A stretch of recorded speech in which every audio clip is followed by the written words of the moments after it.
Limp Bizkit needs to start a music marketing company. The way that they promoted their last album, absolutely genius. Now, I don't know if they meant for this to be a marketing gimmick, but it totally worked. I'll tell you about that in just a minute, along with my review of the latest album. Limp Bizkit Still Sucks.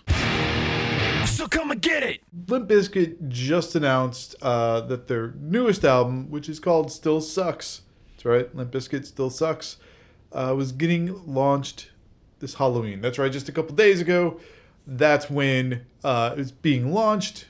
Came as a little bit of a surprise, but here's the thing is they've actually been getting people ready for this for a few months. And the biggest way they did that is through Fred Durst coming out at Lollapalooza in a completely new look. I mean, most people remember Fred Durst looking like this.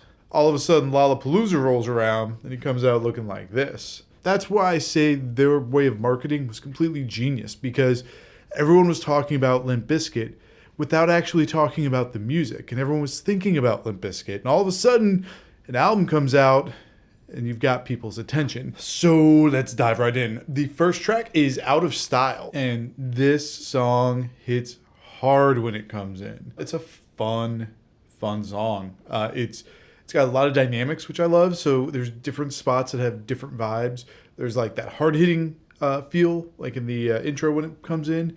There's like in the verses, they're very like open. There's a lot of space and layering going on, which is really cool.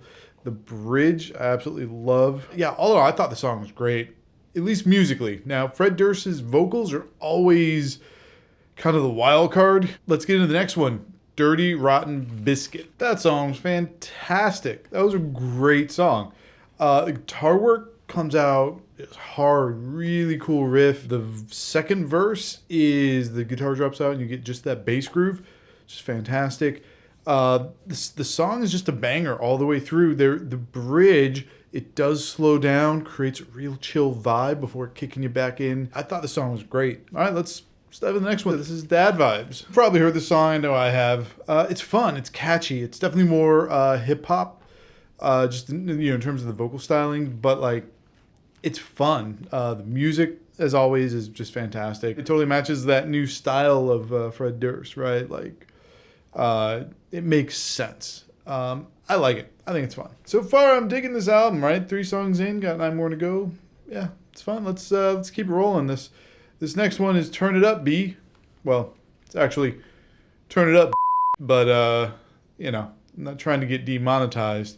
And I don't know where they draw the line, so I'm just going to say Turn It Up, B. The bass sounded like an upright bass, like, something you'd see at like a nightclub, like a jazz nightclub, not like a unchi unchi. I found myself really split on this one because at the same time, I had 2 feelings that seemed to contradict each other.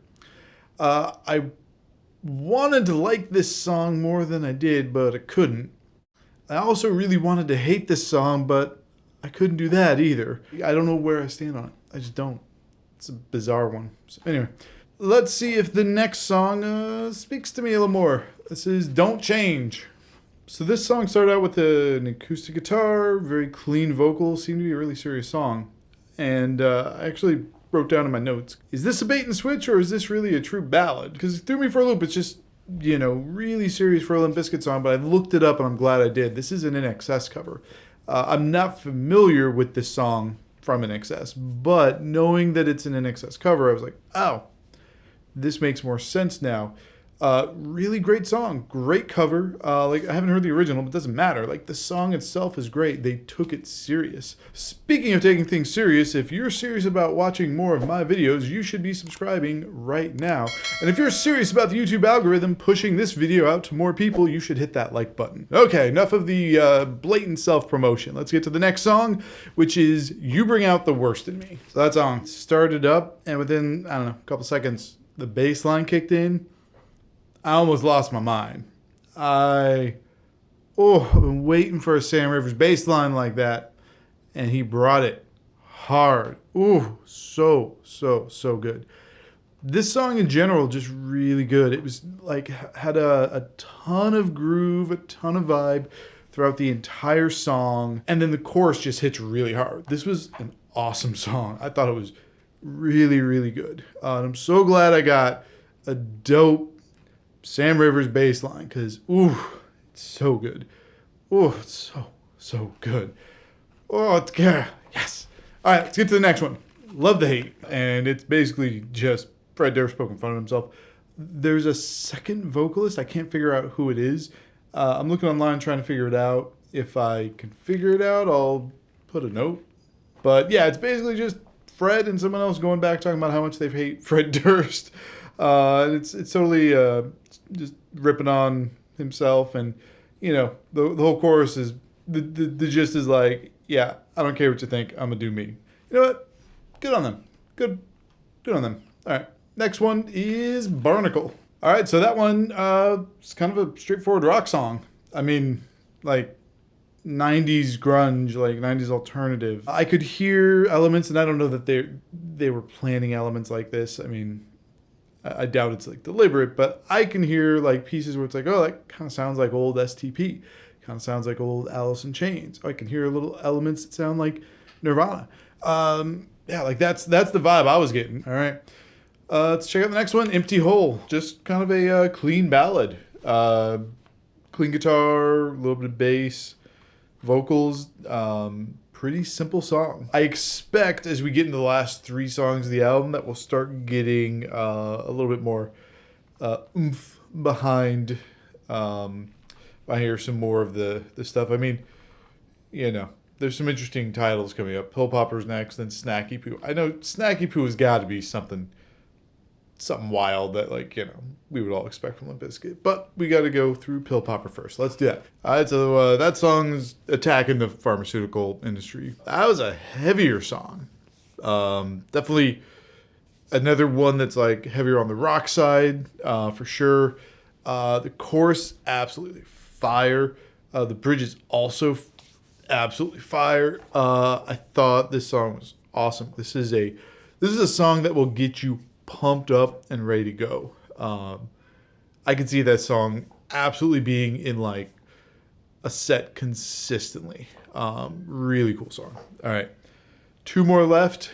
Next one is the longest song on the album at 4 minutes 12 seconds, Snacky Poo. That was a hip hop song. Seems like on this album they've got a few rap rock kind of mixed songs. They've got some straight rock songs. They've got some straight hip hop songs.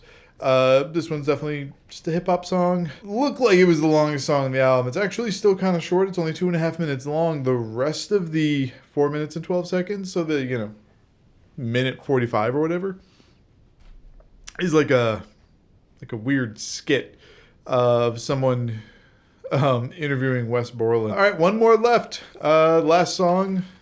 This is where we say goodbye to the album, apparently, because the last track is called Goodbye. Well, that was unexpected.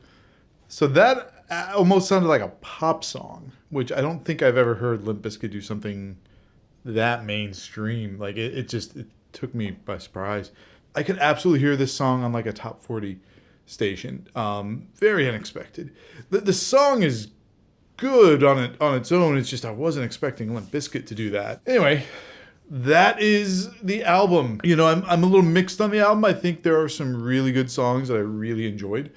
I think there are some mediocre songs. I think there's some songs that it's like, There was a lot of good instrumentation there. I was hoping to get more Sam Rivers, who's an absolute phenomenal bass player. And like, it's not like he wasn't playing poorly by any means. There was only like 1 or 2 really standout moments where I was like, yes. I was hoping for more of that, just selfishly.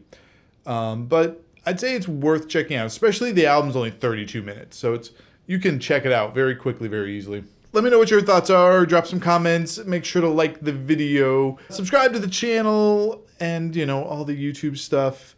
You at home, keep making beautiful music, and I will see you in the next one. Some good lines, though, in the Rippin' on Fred Durst. His raps suck like a vacuum bag.